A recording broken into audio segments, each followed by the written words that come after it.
ดินและกันเยาเสียงติ่งยุกยอมเสียงความน้องย่อเต็มแล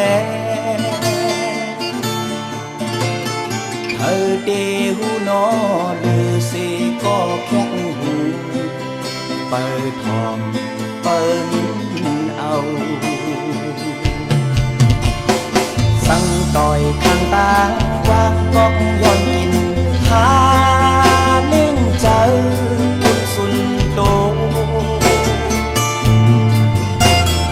ทำยำสีแคบสั่งกุยหูเปิดดูลอดอแก้มีเสียงเธอก็หูแซ่ไหลสั่งบุญหาบุญต้องเต็ม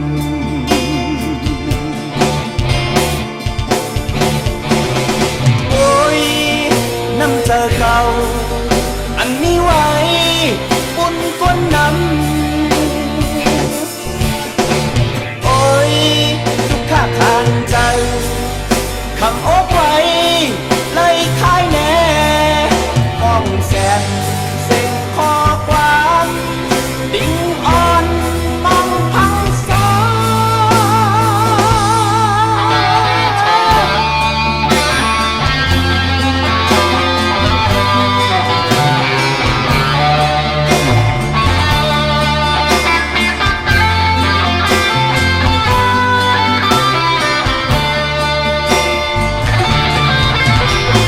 แข่งต้องแข่งลายคือการจอมดิน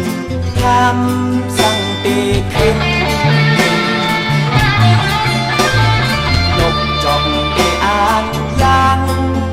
จอมนกยุงในอังงาบอกเปิดเจนในมีแนงเจอไว้เยาก็ดอยดิ่ง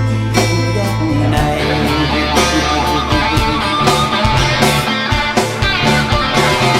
โอ้ยน้ำเจอเก่าอันนี้ไว้ปุ่นก้นน้ำ